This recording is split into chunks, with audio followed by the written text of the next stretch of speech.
Сбежавшие зэки ворвались в дом одинокого старика, думая, что перед ними легкая добыча. Старик сидел у окна и даже не сопротивлялся. Они переворачивали дом вверх дном, пока один из них не приставил нож к его горлу. И только тогда они поняли страшную ошибку. Потому что под кроватью у деда жил тот, кого они точно не ожидали там встретить. Старика звали Иван Кузьмич.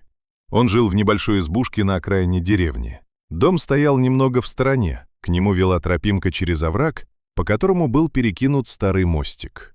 Недавно Иван Кузьмич с большим трудом его починил. Годы уже были не те, трудно держать равновесие на шатких досках. Поэтому он установил еще и перила. Работал почти 2 дня. Зрение подводило, руки уставали. Но мостик получился крепким и даже аккуратным. Из окна дома открывался красивый вид. Мостик над оврагом, рядом рябина, а дальше крыши деревенских домов. Иван любил сидеть у окна и смотреть на деревню. Зимой на дым из печных труб, летом на ласточек в небе, осенью на алые грозди рябины. А вот раннюю весну он не любил. Когда снег уже сошел, но вокруг еще холодно, земля покрыта прошлогодней травой, а голые ветки деревьев тянутся в разные стороны. Все кажется спящим и беззащитным. Именно в такую раннюю весну, несколько лет назад, с Иваном произошла странная история. В лесу он нашел раненую волчицу, совсем молодую. Кто ее ранил, он так и не понял. То ли охотники, то ли свои же волки. Иван принес ее домой и стал выхаживать. Несколько ночей почти не спал, следил за дыханием зверя.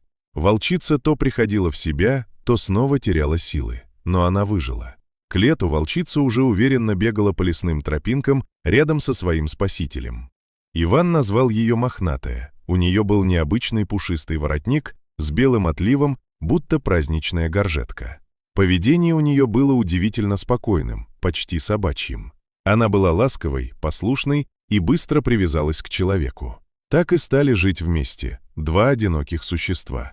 Домик был маленький, но места хватало. Мохнатая обычно лежала на кухне под столом. Там ей было спокойно, как в норе. Иван даже сделал ей будку во дворе, но волчица предпочитала дом. Однажды ранней весной случилось несчастье. Иван сидел у окна и вдруг увидел 3 мужчин, которые шли по тропинке к его дому. Издалека они показались обычными людьми, но позже оказалось, что это были сбежавшие заключенные из колонии неподалеку. Мужчины ворвались в дом без стука и начали переворачивать все вверх дном в поисках еды и денег. У старика почти ничего не было, немного картошки и несколько банок тушенки. Мохнатая все это время тихо сидела под столом. Но когда один из бандитов подскочил к Ивану с ножом и стал требовать деньги, волчица молча бросилась на него и вцепилась в горло. Мужчина даже вскрикнуть не успел. В тот же момент раздался выстрел, у беглецов было оружие. Пуля попала в Мохнатую, и она упала. К счастью, выстрел услышали преследовавшие преступников патрульные. Через несколько минут в дом ворвались солдаты, задержали бандитов и увезли их. Иван остался жив, но Мохнатая была тяжело ранена. Снова начались бессонные ночи и борьба за ее жизнь. Волчица выжила, но полностью не оправилась. Одна передняя лапа осталась поврежденной. Она могла ходить только на 3. Зимой Иван заметил, что Мохнатая понемногу приспособилась к своей травме. Но в феврале она вдруг исчезла. Следы на снегу показали, она ушла в лес. Иван понимал причину. У волков в это время начинается брачный период. Мохнатая просто последовала зову природы. Он долго искал ее следы, ходил по лесу, ждал по вечерам на крыльце, но она так и не вернулась. Прошла еще одна зима. Иван иногда надеялся, что у волчицы все хорошо, а иногда боялся, что ее уже нет в живых. И вот однажды ранней весной, когда он сидел дома, ему показалось, что на заднем дворе мелькнула какая-то тень. Старик насторожился и осторожно открыл дверь. На пороге лежали 4 маленьких волчонка, совсем крошечные, только открывшие глаза. У каждого был тот самый светлый воротник. Чуть поодаль сидела Мохнатая. Она сильно похудела, раненая лапа была поджата, но морда выглядела спокойной и счастливой.